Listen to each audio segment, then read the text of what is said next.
ओम सूर्याय नमः। भक्तों, आज की इस वीडियो में आप सभी श्रवण करेंगे रविवार सूरज भगवान की व्रत कथा। भक्तों, रविवार का व्रत सूर्य देव को समर्पित होता है और यह व्रत जीवन में सुख समृद्धि धन और यश प्राप्त करने के लिए किया जाता है। भक्तों, ऐसी मान्यता है कि जो कोई भक्त रविवार का व्रत रखता है उस भक्त की सभी मनोकामना पूरी होती है और उसे हर काम में सफलता मिलती है। तो आइए भक्तों, आज हम श्रवण करेंगे रविवार सूरज भगवान की प्रचलित व्रत कथा। हे सूरज भगवान, आपकी इस पावन कथा को कहने वाले और श्रद्धा पूर्वक सुनने वाले सभी भक्तों की हर मनोकामना को पूर्ण करना। प्रेम से बोलिए सूरज भगवान की जय। कथा इस प्रकार है। प्राचीन काल में एक बुढ़िया रहती थी। वह नियमित रूप से रविवार का व्रत करती थी। रविवार के दिन सूर्योदय होने से पहले ही उठकर बुढ़िया स्नान आदि से निवृत्त होकर आंगन को गोबर से लीपकर स्वच्छ करती और उसके बाद सूर्य भगवान की पूजा करते हुए रविवार व्रत कथा सुनकर सूर्य भगवान को भोग लगाकर दिन में एक समय भोजन करती थी। सूर्य भगवान की अनुकंपा से बुढ़िया को किसी प्रकार की चिंता एवं कष्ट नहीं था। धीरे धीरे उसका घर धन्य धान्य से भर रहा था। अब होता है ये कि उस बुढ़िया को सुखी होते देख उसकी पड़ोसन उससे जलने लगी। बुढ़िया ने कोई गाय नहीं पाल रखी थी, अतः वह बुढ़िया पड़ोसन के आंगन में बंधी गाय का गोबर लाती थी।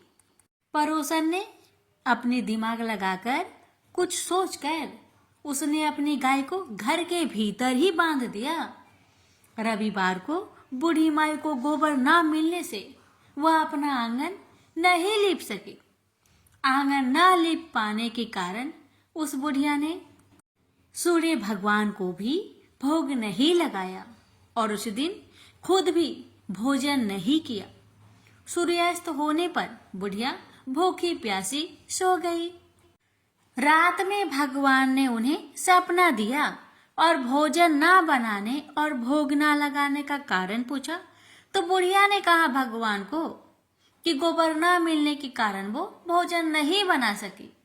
तब भगवान ने कहा कि माता, हम तुमको एक ऐसी गौ देते हैं जिससे सभी इच्छाएं पूरी होती है, क्योंकि तुम हमेशा रविवार को गोबर से लीप कर भोजन बनाती हो और भोग लगाकर ही खुद भोजन करती हो। इससे मैं खुश होकर तुम्हें वरदान देता हूँ। सपने में भगवान का यह वरदान पाकर जब बुढ़िया की आँख खुली तो देखा कि आंगन में एक अति सुंदर गौ और बछड़ा बंधे हुए हैं। गाय और बछड़े को देखकर वह खुश हो जाती है और घर के बाहर बांध देती है और खाने को चारा डाल देती है।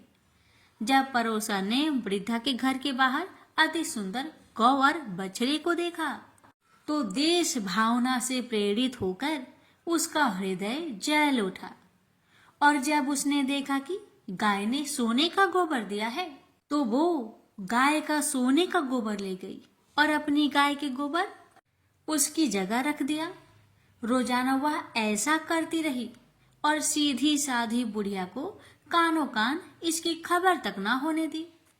तब सर्वव्यापी ईश्वर भगवान सूर्य नारायण ने सोचा कि चालाक पड़ोसन की वजह से बुढ़िया ठगी जा रही है, तो उन्होंने शाम के समय अपनी माया से बड़े जोर की आंधी ला दी। आंधी की भय से बुढ़िया ने अपनी गाय को अंदर ही बांध दिया। सुबह जब गाय ने गोबर दिया तो बुढ़िया आश्चर्यचकित रह गई और फिर वो रोजाना अपनी गौ को घर के अंदर ही बांधने लगी। उधर पड़ोसन ने देखा कि बुढ़िया तो गौ को घर के अंदर बांधने लगी है, तो उसका सोने की गोबर उठाने की चाल कामयाब नहीं हो पा रही थी।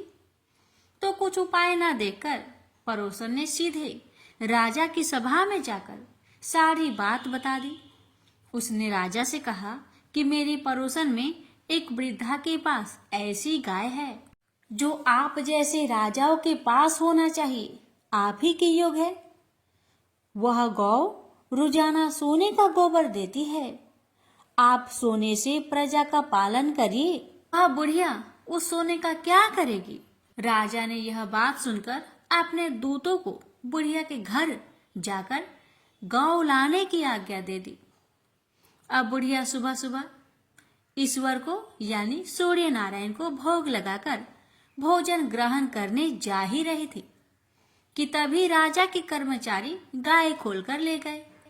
यह देखकर बुढ़िया काफी रोई, जोर जोर से चिल्लाई, लेकिन कोई कर्मचारी ने एक ना सुनी। उस दिन फिर वृद्धा गौ के वियोग में भोजन ना कर सकी और रात भर रो रो कर सूर्य नारायण से गाय को पुनः पाने की प्रार्थना करती रही। वहीं दूसरी ओर राजा गौ को देखकर बहुत प्रसन्न हुआ और सुबह ही जैसे वह उठा, सारा महल गोबर से भरा दिखाई देने लगा। राजा यह देखकर घबरा गया।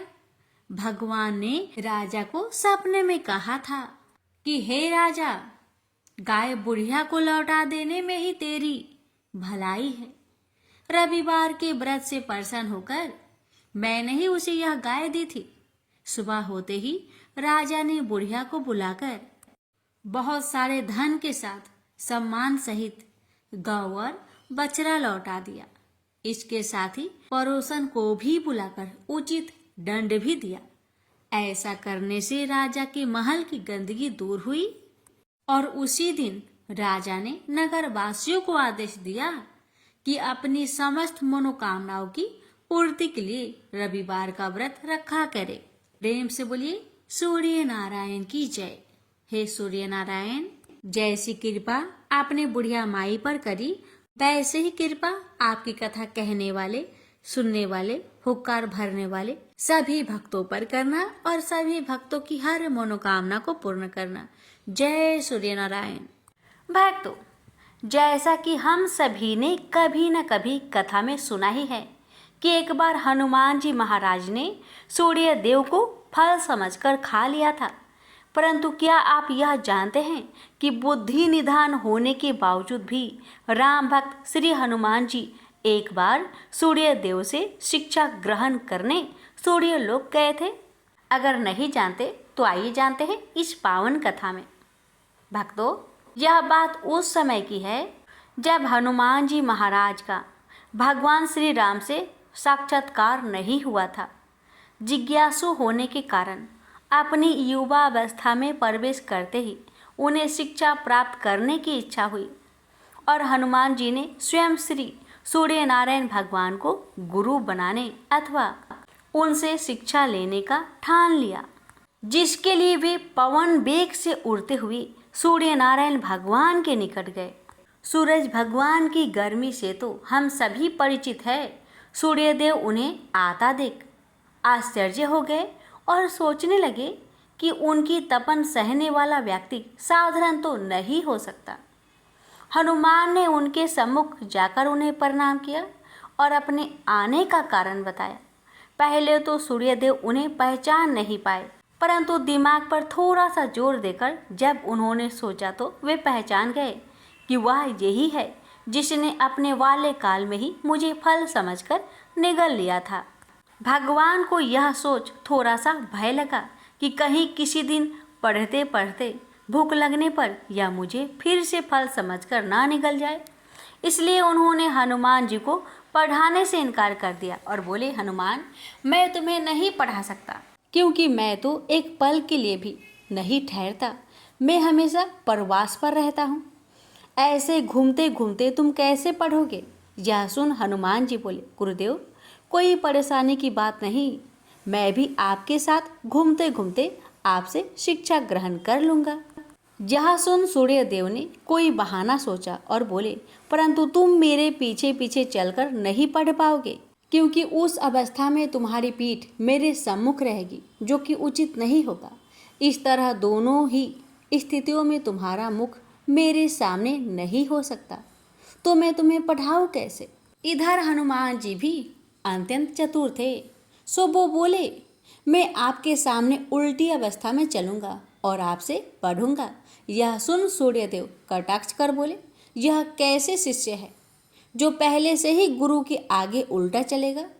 इस पर हनुमान जी बोले, गुरुदेव, गुरु का तो काम ही होता है उल्टे चलने वाले को सीधा चलना सिखाना, सही राह दिखाना। हनुमान जी के मुख से यह अद्भुत वचन सुनकर सूर्यदेव बहुत प्रसन्न हुए और अंत में उन्होंने पूर्व की सभी घटनाएं भुलाकर हनुमान जी को शिक्षा देने का निर्णय लिया। प्रेम से बोलिए सूर्य नारायण की जय। तो आप सभी तो जानते ही हैं, सूर्यदेव के 2 पुत्र हैं, यम और शनि। इसके अलावा उन्हें 2 पुत्रियां भी है, जिनमें से एक का विवाह श्री कृष्ण जी के साथ हुआ था। वह श्री कृष्ण की पटरानी कहलाती है। आज उन्हें संसार में पूजा भी जाता है। पौराणिक कथा के अनुसार सूर्यदेव की 2 पुत्रियां थी। एक का नाम कालिंदी था और दूसरे का नाम भद्रा था। कालिंदी बहुत शांत स्वभाव की थी और भद्रा का स्वभाव उग्र था। एक बार कालिंदी ने अपने पिता सूर्य से पृथ्वी पर जाकर तप करने की इच्छा जताई। पुत्री की बात मानते हुए सूर्यदेव ने उन्हें वज्रधाम में जाकर तप करने का सुझाव दिया। कालिंदी ने कई वर्षों तक घोर तप किया। जब द्वापर युग में श्री कृष्ण ने जन्म लिया, तब कालिंदी ने प्रभु से उनके दर्शन के लिए अनुरोध किया। श्री कृष्ण ने लीला रचाई। पिता वासुदेव ने कन्हैया को टोकरी में रखा और गोकुल के लिए निकल पड़े। वासुदेव जी ने जब नदी में प्रवेश किया, तब कालिंदी ने श्री कृष्ण के चरण स्पर्श किया और उनका स्वागत किया। कहते हैं कि कालिंदी नदी ही आगे चलकर यमुना कहलाई। यमुना किनारे श्री कृष्ण ने बाल लीलाएं रचाई, लेकिन बाद में धर्म की स्थापना के लिए वज्र मंडल छोड़ दिए। तब कालिंदी यानी कि यमुना ने श्री कृष्ण से विवाह हेतु तपस्या की। महाभारत युद्ध के बाद जब श्री कृष्ण अर्जुन के साथ पुनः वज्रधाम पहुँचे, तब अर्जुन की नज़र नदी में ताप कर रही कालिंदी पर पड़ी और उन्हें कालिंदी से उनका परिचय पूछा। तब कालिंदी ने बताया कि वह श्री कृष्ण से विवाह हेतु तपस्या कर रही है। अर्जुन ने श्री कृष्ण को यह बात बताई। तब श्री कृष्ण ने कालिंदी को कई वर्षों पश्चात उस समय पुनः दर्शन दिए और उनकी तपस्या के वरदान स्वरूप सूर्यदेव से कालिंदी का हाथ मांगने सूर्यलोक पहुँचे और इस तरह श्री कृष्ण ने कालिंदी से विवाह किया। कालिंदी आज यमुना नाम से प्रख्यात है और न सिर्फ समस्त ब्रज मंडल में, बल्कि जहाँ से भी इनका प्रभाव है वहाँ पूजनीय है। ब्रजवासी तो यमुना को माँ के रूप में पूजते हैं और उनकी जयंती पर उनके जन्म उत्सव को भव्य तौर पर मनाते हैं। श्री कृष्ण की जिन 8 पटरानियों का वर्णन शास्त्रों में मिलता है, उनमें से एक यमुना भी है। मान्यता है कि जो भी व्यक्ति माँ यमुना की पूजा आराधना कर उन्हें प्रसन्न करता है, उस पर श्री कृष्ण की कृपा हमेशा बनी रहती है। प्रेम से बोलिए हरे कृष्ण। यमुना माता की जय। सूर्य नारायण की जय। एक था राजा, एक थी रानी। उनके पास सिपाही, घोड़े, दास दासियां, धन दौलत सब कुछ था। सिर्फ उन्हें संतान नहीं थी। इसी कारण राजा रानी बहुत ही दुखी रहते थे। संतान प्राप्ति के लिए उन्होंने हर तरह का दान धर्म, धार्मिक अनुष्ठान, जप, मंत्र, व्रत, पूजा पाठ किए, लेकिन कोई फायदा नहीं हुआ। अब राजा रानी दोनों ही बुढ़ापे की ओर बढ़ते गए। बुढ़ापे की ओर जैसे ही बढ़ते गए, वैसे ही दोनों गहन सोच में पड़ गए। ये सोचकर कि उनकी कोई संतान नहीं है, तो फिर इतने बड़े राज्य का क्या होगा? कौन बनेगा इस राज्य का वारिस? कौन लेगा प्रजा की जिम्मेदारी? राजा रानी दिन रात इसी चिंता में रहने लगे। उन्हें तो अब खाना पीना भी अच्छी नहीं लगती। एक सुबह की बात है कि राजा के दरबार में एक साधु जी आए तो दासी रानी को इतला करती है। तब वह दासी से कहती है, यह मेरा अंतिम दान धर्म है। इसके बाद मैं अपने हाथों से कोई दान धर्म नहीं करूंगी। रानी चावल भरा छाछ हाथ में लेकर बाहर आती है और साधु की झोली में भिक्षा डालने के लिए आगे बढ़ती है तो उसके चेहरे पर छाई हुई चिंता साधु की दृष्टि में आती है। वह पूछते हैं, क्या बात है रानी साहिबा, क्या हुआ है? आप इतनी चिंतित और उदास क्यों हैं? तब रानी ने साधु महाराज को अपनी सारी व्यथा सुनाई और सिसकने लगती है। उस पर वह साधु कुछ पल गंभीर हो जाते हैं और कहते हैं, चिंता मत करना रानी साहिबा, आपकी संतान होगी, आपकी इच्छा पूरी हो जाएगी, चिंता ना करें। आपकी कोख से एक पुत्र जन्म लेगा, मात्र वह 14 साल तक ही आप लोगों को मिलेगा। उसके आगे वह इस मृत्यु लोक में नहीं रह पाएगा। इससे बढ़कर आपको कुछ देना मेरे लिए संभव नहीं है। अपनी बात पूरी करते उसने अपनी झोली में हाथ डाला, थोड़ी सी भाभूत निकालकर रानी को दे दी और कहा, आप और महाराज दोनों इसे बांटकर ग्रहण करना, आपको जल्दी ही पुत्र प्राप्ति होगी। इतना कहकर साधु अपनी राह में चले गए। उनके जाने के बाद रानी सोचने लगी, 14 साल तो 14 साल ही सही, उतने समय के लिए हमें पुत्र तो मिलेगा, यही काफी है। उतने साल तक मैं उसे जी जान से बड़ा करूंगी, उसे ढेर सारा लाड़ दुलार करूंगी, अपनी संतान की हर मुरादे को पूरी करूंगी। उस रात अपना सारा राजकाज खत्म करके राजा जब रानी के महल में गए तो रानी ने क्या किया कि राजा को सारी बात बताई जो साधु जी ने उन्हें बताया था। रानी ने साधु की दी भभूत राजा को दिखाकर बोली, साधु महाराज ने यह भभूत हम दोनों को ग्रहण करने को कहा है। राजा बोले, इतना दान धर्म किया, जब तब किया, कोई फल नहीं मिला, अब इस भभूत से हमें संतान प्राप्ति होगी, ऐसा है क्या? उस पर रानी बोली, जब इतना सब कुछ किया तो अब यह भी सही करके देख लेते हैं। अब बेमतलब की उस साधु के क्रोध को क्यों हम बुलावा दे?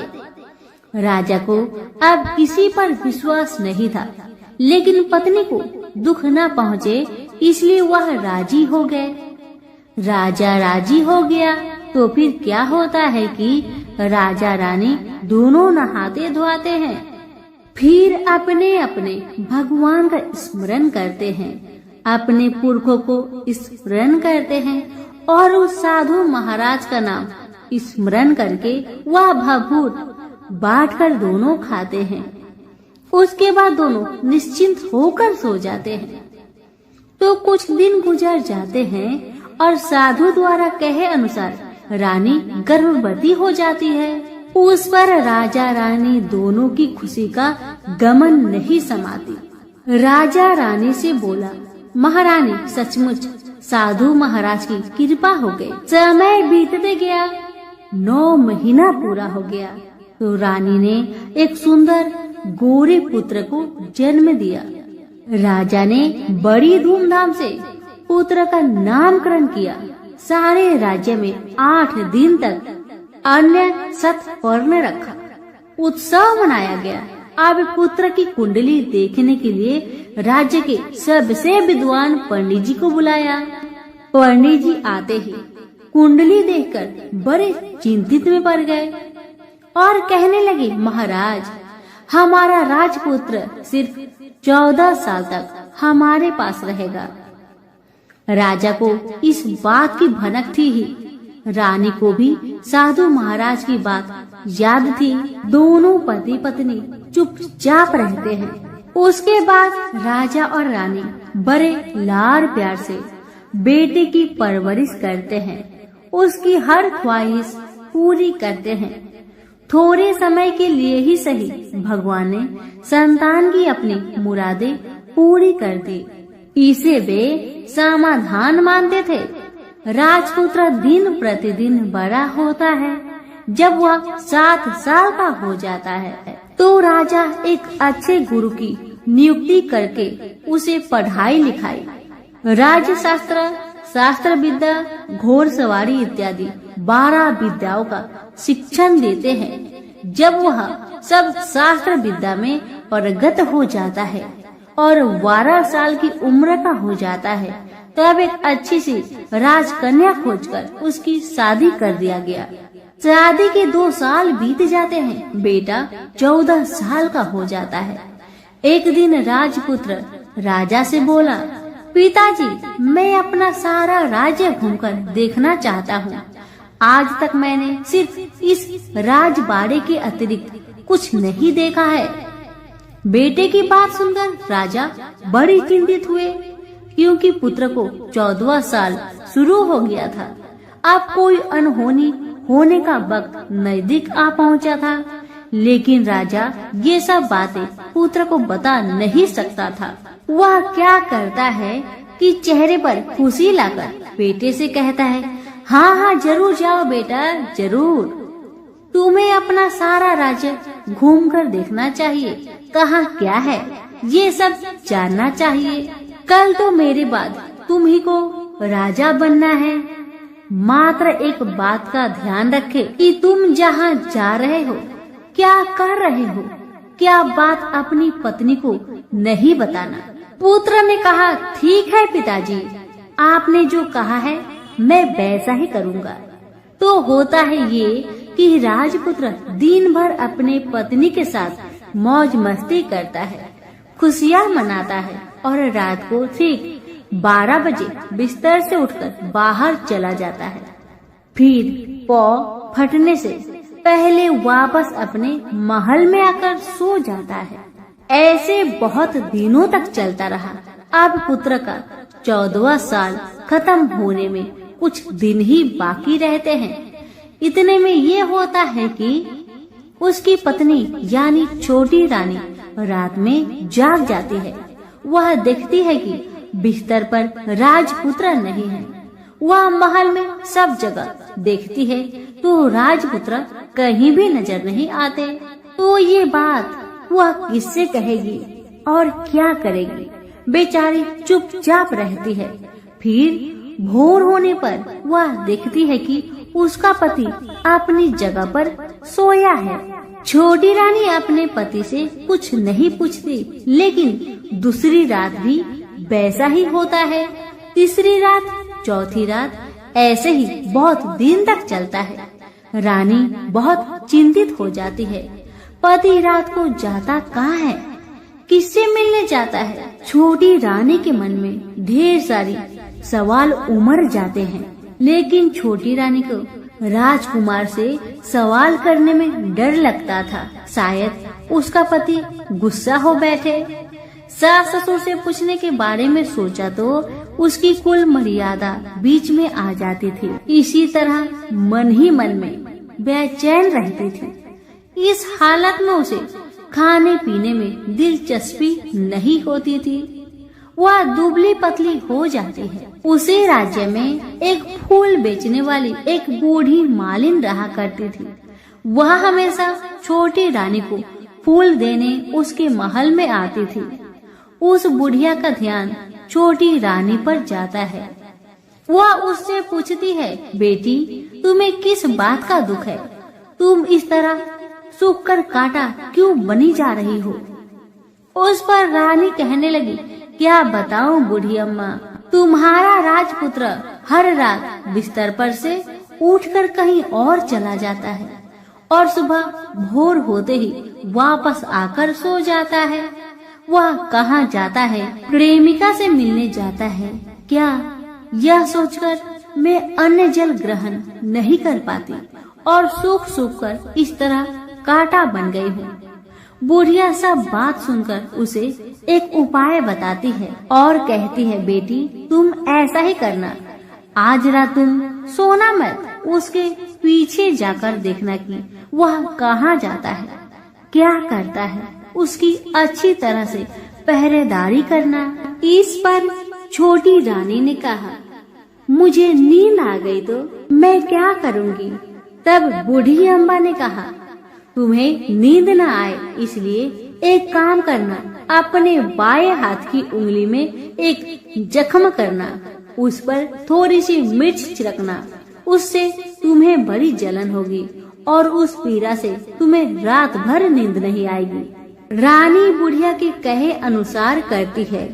उंगली की जलन से उसे बड़ी देर तक नींद नहीं आती, लेकिन बाद में वह सो जाती है। दूसरे दिन सुबह बुढ़िया फूल लेकर उसके महल में पहुंचती है और पूछती है, क्या हुआ बेटी, देख पाई, क्या तुम्हारा पति कहाँ जाता है। रानी कहने लगी, नहीं अम्मा, पहले कुछ समय जलन के कारण मुझे नींद नहीं आई, पर कुछ देर पश्चात मैं सो गई थी। बुढ़िया कहने लगी, कोई बात नहीं, आज तुम उंगली पर पहले से थोड़ा ज्यादा जख्म करना और ज्यादा मिर्च लगाना। बूढ़ी अम्मा के कहे अनुसार छोटी रानी ने वैसा ही किया, परंतु वह सिर्फ पति के बिस्तर से उठकर बाहर निकलते वक्त जाग पाई थी। वह उसके पीछे नहीं जा सकी क्योंकि उसकी आंखें उस समय तक मुद गई थी। दूसरे दिन सुबह बूढ़ी अम्मा आई तो उसने पूछने से पहले ही छोटी रानी ने बूढ़ी अम्मा को रोककर कहा, अम्मा, मैं आज भी उनकी पहरेदारी ठीक तरह नहीं कर पाई। बुढ़िया कहती है, रोना नहीं बेटी, सब कुछ ठीक हो जाएगा। तुम आज रात जख्म और बड़ा करना और उस पर ज्यादा से ज्यादा मिर्च छिड़कना। और एक काम करना बेटी, वह जब जाने के लिए निकलता है तो उसका रास्ता रोकना। बुढ़िया ने जैसा बताया रानी ने वैसा ही किया। आज रात उसे नींद नहीं आती। अब जैसे ही रात के 12 बजे राजकुमार बिस्तर से उठकर जब महल से निकलने लगे तो बुढ़िया के कहे अनुसार रानी ने वैसा ही किया। दौड़कर जाकर अपने पति का रास्ता रोककर कहने लगी कि कहाँ जा रहे हो, किससे मिलने जा रहे हो, मुझे बताओ। राजपुत्र उसे समझाने की बहुत कोशिश करता है। देखो, अगर मैंने तुम्हें वह बताया तो मैं तुम्हें दोबारा नहीं मिल पाऊंगा। पत्नी कहने लगी, कोई बात नहीं, न मिल पाओ, लेकिन आप रात के समय कहाँ जाते हो ये मुझे पहले बताओ। अब राजपुत्र निरुपाय हो जाता है। पत्नी की जिद के आगे उसकी एक नहीं चल पाती। ठीक उसी समय उसका 14वां साल खत्म होकर 15वां साल लगने वाला था। जो होता है वह हो जाने दो, वह सोचता है। कुछ चावल मंत्रों से सिद्ध करके पत्नी को देकर कहता है, इन चावलों के दानों को दोनों हाथों की मुट्ठी में पकड़ना। पहले दाएं हाथ में पकड़े चावल मेरे ऊपर फेंकना, मैं कौन हूँ तुम्हें पता चल जाएगा। बाद में बाएं हाथ में पकड़े चावल मेरे ऊपर फेंकना, मैं जैसा था तुम्हें मिल जाऊंगा। लेकिन यदि तुम बाएं हाथ के चावल मेरे ऊपर फेंकना भूल गई तो मैं तुम्हें कभी नहीं मिल पाऊंगा। राजकुमारी ने कहा, मैं नहीं भूलूंगी। रानी बड़े आत्मविश्वास के साथ कहकर दाएं हाथ में पकड़े चावल पति के ऊपर फेंक दिया तो राजपुत्र एकदम एक विशाल घोड़ा बन जाता है। एकदम उद्यमा सफेद गर्दन पर लंबी आयल, देखते देखते वह तेजी से दौड़ने लगता है। रानी उस घोड़े को एकदम आश्चर्य से देखने लगती है और पति ने बाएं हाथ के चावल फेंकने की जो बात कही थी वह भूल जाती है। उसकी आंखों के सामने घोड़ा महल से बाहर निकलकर चला गया। घोड़ा जो महल से बाहर गया तो वह वापस नहीं आया। अब रानी को बड़ा पश्चाताप हुआ। वह स्वयं को कोसने लगी, लेकिन अब कोई फायदा नहीं होने वाला था। राजपुत्र अब वापस नहीं आने वाला था। सुबह होते ही महाराजा महारानी को सब बात पता चली। उन्हें बहुत दुख हुआ। वे बिस्तर पकड़ते हैं और राह देखते हैं कि एक दिन उनका बेटा वापस आ जाए। इस तरह 1 महीना गुजरा, 2 महीने गुजरे, 3 महीने गुजरे, आखिर 6 महीने पूरे हुए। राजपुत्र का कोई आता पता नहीं लगा। प्रधान राजपुत्र को ढूंढने के लिए राज्य के गांव-गांव सिपाही भेजा गया, लेकिन उन्हें कोई सफलता नहीं मिली। इधर रानी अपनी हठ के कारण पति गायब हो गया, यह सोचकर स्वयं को मन ही मन कोसती रही और प्रण लेती है कि कुछ भी करके पति को ढूंढ लाएगी और उसे वापस घर ले आएगी। एक दिन वह सुबह उठकर सास ससुर के महल में जाती है और कहती है कि मैं अपने पति की खोज में जा रही हूँ। महाराजा महारानी को और क्या चाहिए था, बस उनका बेटा उन्हें वापस मिल जाए। बहू को उन्होंने अनुमति दे दी और कहा कि बेटी तुम्हें जहाँ जाना है जाओ, जो करना है करो, पर मेरा बेटा को लेकर ही वापस आना। भगवान तुम्हें कामयाबी दे। अब रानी क्या करती है कि अपना शाही भेष बदलकर एक सेठानी बन जाती है। कुछ दास दासियों को, कुछ नौकरों को साथ में लिया, कुछ सामान साथ लिया और राज्य की सीमा पर जाकर वहाँ एक भोजनालय खोल दिया। वह आने वाले सब यात्रियों को खाना मुफ्त में देने लगी। मात्र एक शर्त रखी कि खाने वालों को उसकी देखी कोई अजीब चीज उसकी मालकिन को यानी राजकन्या को बतानी पड़ेगी। तो वहाँ आने वाला हर नागरिक अपनी तरफ से मैंने यह देखा, मैंने वह देखा कहकर वहाँ से मुफ्त खाना खाकर जाता था। परंतु रानी को जो बात चाहिए थी वह अब तक किसी से नहीं मिली थी। ऐसे ही कुछ दिन बीत गया तो इधर होता है कि रानी के महल फूल लेकर जाने वाली बुढ़िया के एक बेटा और बहू थे। उनका एक छोटा बेटा था, यानी बुढ़िया का एक पोता था। बेटा और बहू सुबह काम के लिए निकलते थे तो पोते को संभालने की जिम्मेदारियां बुढ़िया पर रहती थी। बुढ़िया दिन भर पोते को संभालती थी। एक दिन होता है कि बुढ़िया को पान खाने की आदत थी, तो पान खाने के लिए चूना चाहिए था। बुढ़िया उसे तैयार करने के लिए सीपियाँ लेकर आई। इन सीपियों भूनने के लिए गोबर के कंडे चाहिए थे। कंडे इकट्ठा करने के लिए वह बांस की टोकरी लेकर चरवाहे के मैदान में गई। वहाँ बहुत सारे कंडे थे। उन्हें जमा करते करते उसे घर आने में अंधेरा हो गया। इस और शाम होते ही काम से वापस बेटा बहू घर पहुँचे तो देखा कि बच्चा घर पर अकेला है और रो रहा है। वे दोनों गुस्से से लाल पीले हो गए। इतने में बुढ़िया घर आ पहुँची।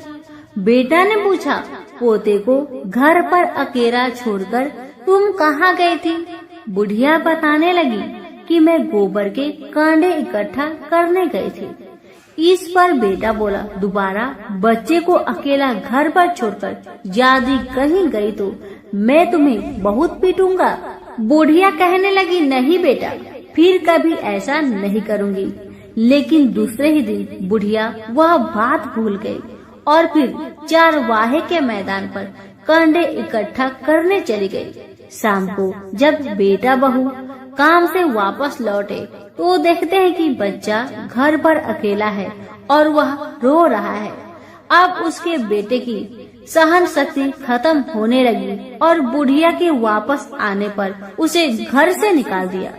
बुढ़िया रात भर घर के बाहर अंधेरे में बैठी रही और सुबह होते ही हाथ में टोकरी लेकर कंडे इकट्ठा करने के लिए निकल गई। उस दिन उस पर कंडे इकट्ठा करने का मानो पागलपन सवार था। कंडे इकट्ठा करते करते जब अंधेरा छा गया उसे मालूम ही नहीं चला। उसे जब ध्यान आया तो गांव का रास्ता भी ठीक तरह से दिखाई नहीं दे रहा था। वह अंधेरे में आंखें फाड़कर देखती है, किसी तरह आगे निकल पड़ी।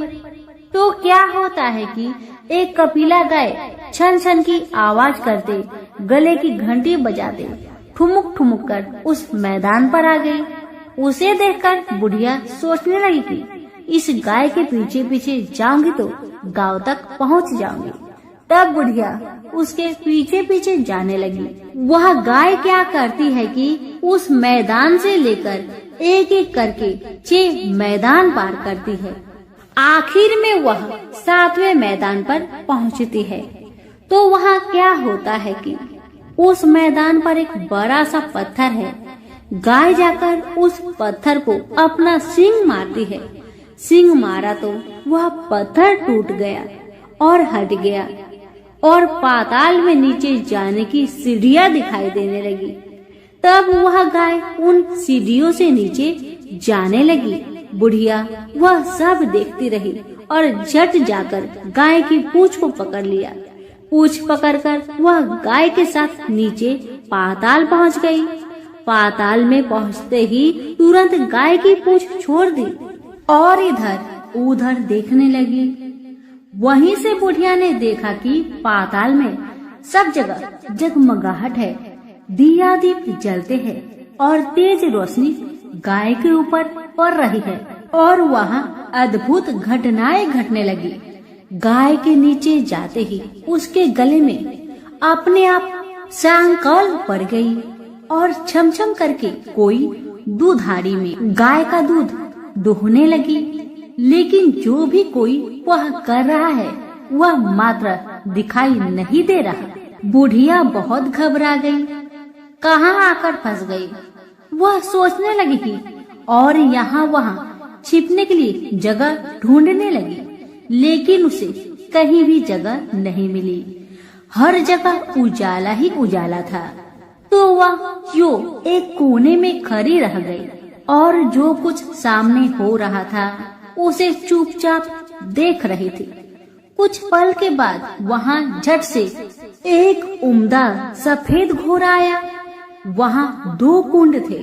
उसमें से एक कुंड में उस घोड़े ने छलांग लगाई और ऊपर आ गया। अब उसे राजपुत्र का रूप प्राप्त हो गया। राजपुत्र बनने के बाद उसने दूसरे कुंड के पानी में स्नान किया। वहाँ रखे नए कपड़े पहने। नजदीक ही एक सुंदर पलंग था, उस पर आकर बैठ गया। उसके सामने अपने आप 5 पकवानी की थाली आ गई, दूध की एक प्याली आ गई, 5 सुपारी आ गए। उसके सामने एक दिया जलता रहा। राजपुत्र ने खाना खाया, दूध पिया, 5 सुपारी खाया और बिस्तर पर लेट जाने से पहले सूर्य देव का स्मरण करके सामने जलते हुए दिए से पूछा, दिए दिए दीप कर मेरे माता पिता क्या कर रहे हैं? दिया बताने लगा, बेटे के शोक में डूबे हैं। राज्य कौन संभाल रहा है? राज्य प्रधान संभालता है। मेरी पत्नी क्या करती है? दिया बोला, उसने चौराहे पर भोजनालय शुरू किया है और आते जाते लोगों से वह नई खबर के बारे में पूछती है। दिए के यह कहते ही राजपुत्र कहने लगा, ठीक है। उसके बाद वह सो गया। बुढ़िया कोने में खड़ी रहकर यह सब देखती रही। ऐसी अद्भुत घटना उसने जिंदगी में पहली बार देखी थी। उसे अंदर ही अंदर चुलबुलाहट होने लगी।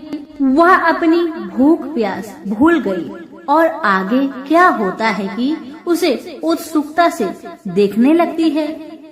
लेकिन उसके बाद और कुछ घटनाएं नहीं घटती। रात गुजर गई और सुबह हो गई। सुबह होने पर पलंग पर सोया राजपुत्र उठा और फिर से पहले वाले कुंड में छलांग लगाई तो वह फिर से घोड़ा बनकर कुंड से बाहर आ गया। बाहर आते ही वह तेजी से उस पाताल नगरी से बाहर निकल गया। लेकिन वह कहाँ गया, बुढ़िया को कुछ पता नहीं चला। उसके बाद पिछली रात की तरह कोई उस गाय का छमछम करके दूध दोहने लगा। जैसे ही दूध दुहाना खत्म हुआ, उसके गले की साकल अपने आप खुल गई और वह गाय तेजी से ऊपर जाने लगी, सीढ़ियाँ की ओर भागने लगी। गाय को दौड़ते देखकर बुढ़िया सोचने लगी, अब गाय के साथ यहाँ से ऊपर जाना ही समझदारी है, नहीं तो कोई मुसीबत आकर मेरे ऊपर टपक जाएगी। झट से उसने गाय की पूंछ पकड़ ली और गाय के साथ ऊपर आ गई। गाय जब ऊपर मैदान में पहुंची तो उस सुरंग का रास्ता अपने आप बंद हो गया और उसके मुंह पर एक बड़ा सा पत्थर पूर्ववत खड़ा हो गया। ऊपर आकर वह गाय जंगल की ओर निकल गई तो इधर बुढ़िया एकदम बावली सी हो गई। उसने पाताल नगरी में जो कुछ देखा वह जल्दी से जल्दी किसी को बताने के लिए उतावली हो उठी। उसे एकदम याद आया है कि नगर की सीमा पर कोई औरत भोजनालय चलाती है और नई बात बताने वालों को अच्छा खाना पीना मुफ्त में देती है। वह सोचने लगी कि क्यों न मैं यह बात उस औरत को जाकर बताऊं। यदि उसे यह बात पसंद आ गई तो बाकी जीवन खाने पीने की झंझट से मुक्ति मिलेगी। बुढ़िया ने मन में तय किया और तुरंत उस भोजनालय के द्वार पर टंगे नगाड़े के सामने खड़ी हो गई और जोर जोर से नगाड़ा बजाना शुरू किया। नगाड़े का इस तरह शोर सुनकर मालकिन यानी छोटी रानी मन से प्रसन्न हो जाती है कि शायद कोई बड़ी बात लेकर यहाँ आया है। रानी सिपाहियों को आदेश देती है, जाइए और जो कोई आया है उसकी अच्छी खातिरदारी कीजिए। आदेश पाते ही सिपाही नीचे दौड़ गए तो एक बुढ़िया नगाड़ा बजा रही है। उन्होंने पूछा, क्यों रे बुढ़िया, क्या हुआ, क्यों नगाड़ा बजा रही हो? बुढ़िया बोली, कुछ नहीं बेटा, यहाँ खाना मिलता है ना, इसलिए आई हूँ। बुढ़िया ने सिपाहियों से बोला, खाना मिलेगा? सिपाही बोले, हाँ मिलेगा, लेकिन तुझे कोई नई बात बतानी पड़ेगी। बुढ़िया बोली, हाँ बताऊंगी, एक बात मालूम है मुझे। इस पर सिपाही उसे अंदर लेकर आए। उनको मालकिन का आदेश था कि जो कोई बूढ़ा बुजुर्ग वहाँ आए उनके साथ अच्छी तरह पेश आना, उनका अच्छा आदर आतिथ्य करना। तो सिपाही ने इस बुढ़िया का भरपूर आदर आतिथ्य किया। उसे बड़ी सी थाली भरकर व्यंजन परोसते हैं। बुढ़िया कुछ दिनों से भूखी थी, वह खाने पर टूट पड़ी। खाना खाने के बाद सिपाही ने उसे नई साड़ी पहनने को दी। उसके बाद उसे लेकर रानी के पास आए। बुढ़िया और रानी ने तुरंत एक दूसरे को पहचान लिया। बुढ़िया बोली, बेटा तुम हो? और रानी बोली, बूढ़ी अम्मा आप है? बड़ी देर तक दोनों भली भांति की बातें करती रही। आखिर पुरवनी बुढ़िया से कहने लगी, अम्मा अब बताओ तुमने क्या बात नई देखी है?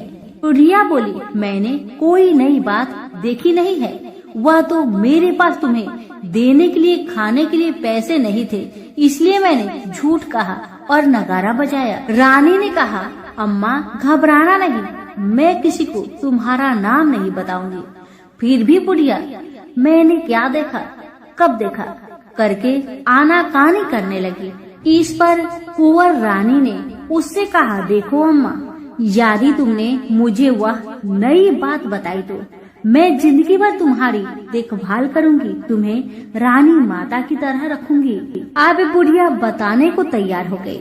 उसने जो कुछ उस चर गवाहे वाले मैदान पर देखा था वह सब कुछ कुंवर रानी को बता दिया। बुढ़िया की वे बात सुनकर कुंवर रानी को यकीन हो गया कि वह राजपुत्र उसी का पति है। वह तुरंत बुढ़िया से कहने लगी, अम्मा मुझे उस जगह पर ले चलो।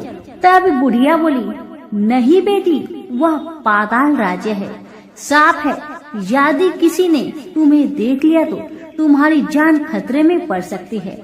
लेकिन रानी उसकी एक भी नहीं सुनती, उसे उस जगह ले जाने के लिए हठ करने लगी। आखिर में बुढ़िया ने उसका कहना मान लिया और कहने लगी, ठीक है, मैं तुम्हें वहाँ लेकर चलती हूँ, और आज नहीं कल वहाँ जाना है तो शाम को ही जाना होगा। तो दूसरे दिन दोपहर को रानी बुढ़िया के साथ उस मैदान पर गई और एक जगह छुपकर गाय की आने की राह देखने लगी। दिन ढलते ही अंधेरा घेरने लगा है और गाय हमेशा की तरह वहां आ गई। मैदान के उस कोने में जाकर उसने पत्थर पर सींग मारा तो झट से पत्थर हटकर वहां सुरंग में जाने का रास्ता खुल गया। गाय उस रास्ते से नीचे उतरने लगी तो बुढ़िया रानी से कहने लगी, जल्दी आगे बढ़ो बिटिया, हम गाय की पूंछ पकड़कर नीचे उतरेंगे। तो दोनों गाय की पूंछ पकड़कर नीचे उतर गई। बुढ़िया पहले जिस कोने में छिपी हुई थी उसी कोने में छिप गई। अब नीचे सब कुछ पहले जैसा घटित हो रहा था। गाय के गले में अपने आप साकल पड़ गई। कोई अदृश्य रूप से उसका दूध दोहने लगा। एक सफेद उद्मा घोड़ा ने आकर एक कुंड में छलांग लगाई तो राजपुत्र के रूप में ऊपर आया। वह राजपुत्र दूसरे कुंड में नहाने लगा। बाद में उसके सामने खाने की थाली आ गई, दूध की प्याली आ गई, पान बीड़ा आ गई। राजपुत्र सब ग्रहण करके सोने के लिए पलंग पर गया तो सोने से पहले सूर्य देव का स्मरण करके दिए से पूछने लगा, दिए दीपंकर, मेरे माता पिता क्या कर रहे हैं? तो दिया कुछ जवाब नहीं दिया बल्कि वह बुझने लगा है। तब राजपुत्र को कुछ अघटित हुआ। इसका संदेह हो गया कि वह उदास हो गया और जो कुछ हुआ है वह हो जाने दो। ऐसा सोचकर सोने के लिए बिस्तर पर लेट गया। अब रानी का संयम छूट गया। वह दौड़कर पति के पास गई और उसके पैर पकड़ने के लिए आगे बढ़ने लगी। राजपुत्र तुरंत ही पत्नी को पहचान लिया। वह झट से पीछे हट गया और चिल्लाने लगा, नहीं नहीं, मुझे मत छूना, सर्वनाश हो जाएगा। रानी दोनों हाथ जोड़कर पति से अपनी भूल स्वीकार करने लगी। स्वामी, मुझसे भूल हो गई है। मुझे आपसे नहीं पूछना चाहिए था कि आप रात को कहाँ जाते हो। मैं अपनी भूल स्वीकार करती हूँ। मुझे मेरी भूल की सजा मिल गई है। अब आप घर चले। आपके वियोग में आपके माता पिता ने बिस्तर पकड़ लिया है। आपकी प्रजा भी बहुत दुखी है। उस पर राजपुत्र कहने लगा, वही तो, एक बार तुम गलती कर बैठी हो, अब दोबारा मत करना, नहीं तो आज मैं तुम्हें जो दिख रहा हूँ वह भी नहीं दिखूंगा। रानी अब विलाप करने लगी, जोर जोर से जमीन पर सिर पटकने लगी। राजपुत्र के मन में उसके प्रति दया उत्पन्न हो गई। वह उससे कहने लगा, यदि तुम मुझे पाना चाहती हो तो तुम्हें एक काम करना होगा। काम कठिन है लेकिन वह तुम्हें अकेले करना होगा।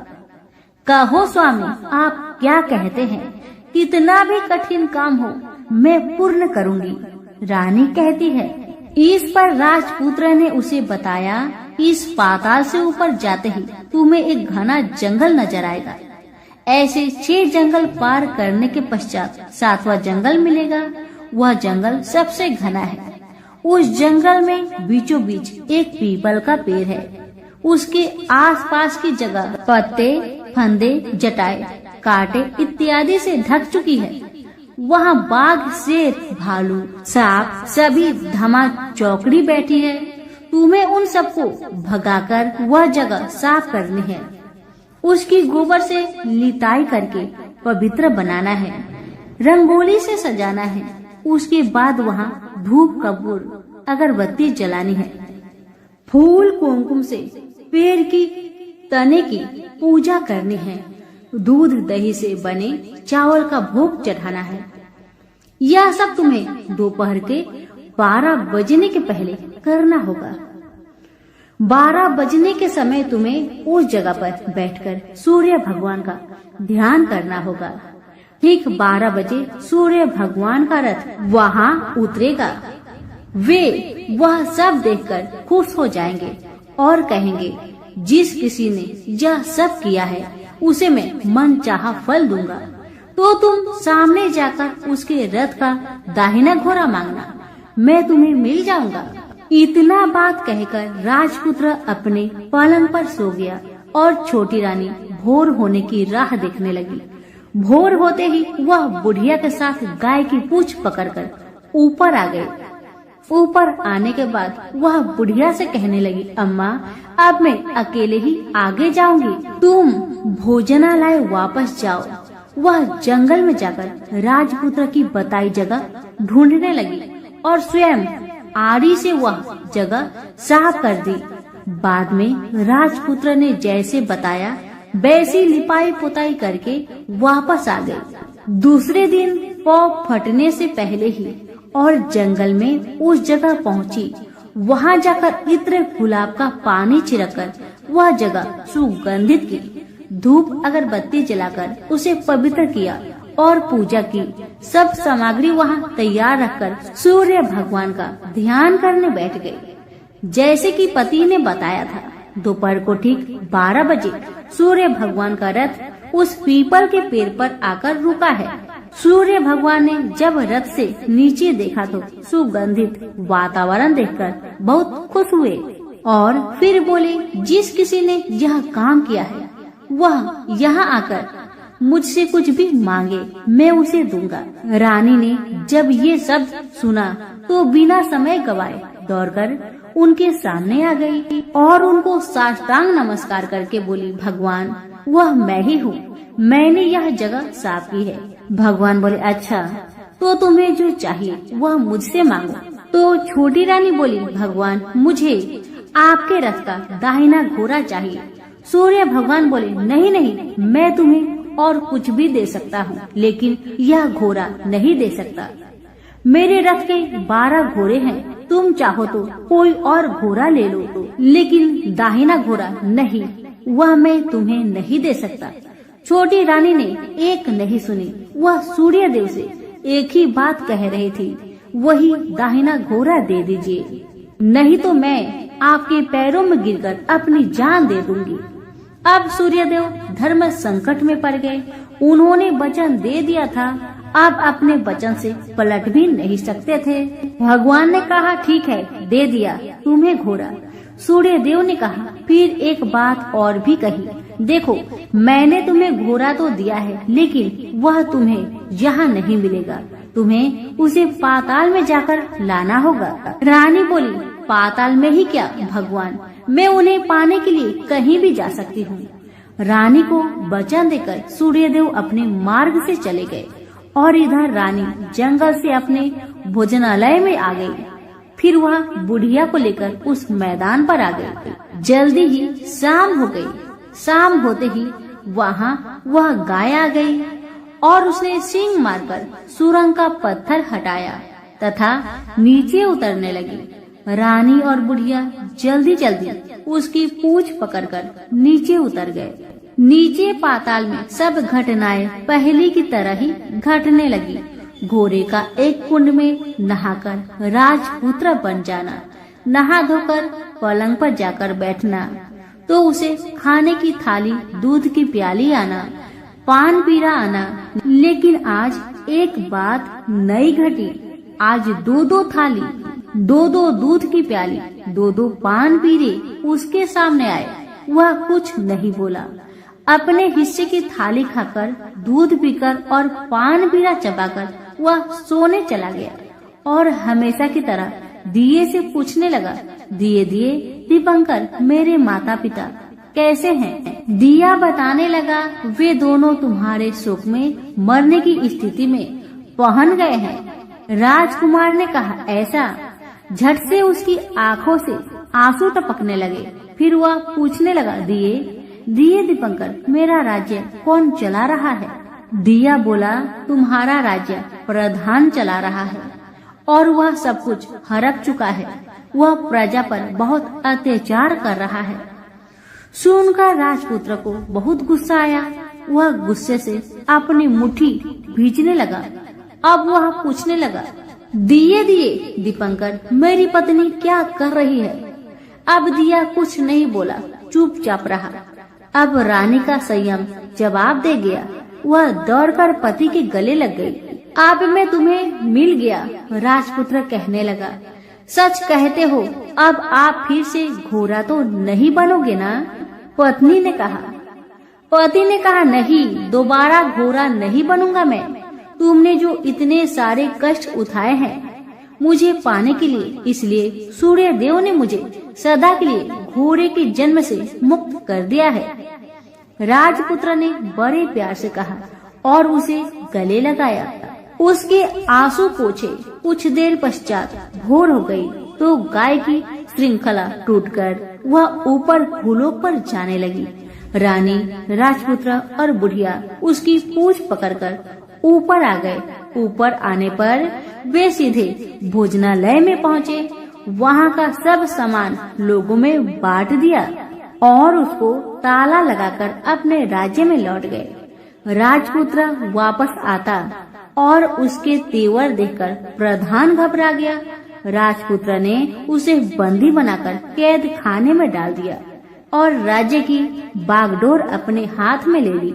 उसके बाद वह अपने माता पिता को मिलने उनके महल में गया। तब राजपुत्र क्या देखता है कि उसके माता पिता उसके शोक में सिर्फ पंजर बने हुए हैं। पुत्र को वापस आया देखकर मरणासन राजा रानी की आंखों से टप टप आंसू बहने लगे। इन दोनों ने पुत्र को गले लगाया, उसे प्यार से सहलाया। इतना होने के बाद उनके सेहत में एकदम सुधार आने लगा। वे अब बिस्तर से उठकर बैठ गए, पुत्र को आशीष देने लगे। राजपुत्र के आने की खबर तुरंत राज्य भर में फैल गई। प्रजा खुशी से फूली नहीं समाई। प्रजाजन राजमहल के सामने इकट्ठे हो गए। राजपुत्र ने भी उन्हें दर्शन दिए और आज से उन्हें कोई दुख नहीं पहुंचाएगा, ऐसा वचन भी दिया। अब राजा अपने पुत्र का राज्य अभिषेक करके उसे सिंहासन पर बैठाता है और बहू को महारानी का दर्जा देता है और स्वयं अपनी पत्नी के साथ ईश्वर स्मरण करते हुए खुशी से दिन बिताता है। महाराज बना राजपुत्र अच्छी तरह से राज्य चलाने लगा और अपनी पत्नी के साथ सुख शांति से जीवन बिताने लगा। उस बुढ़िया को रानी ने अपने ही पास रख लिया, उसकी अच्छी तरह से देखभाल करने लगी। बुढ़िया और उसके बुढ़ापे के दिन खुशी से गुजरने लगे। तो प्रेम से बोलिए, सूर्य भगवान की जय हो।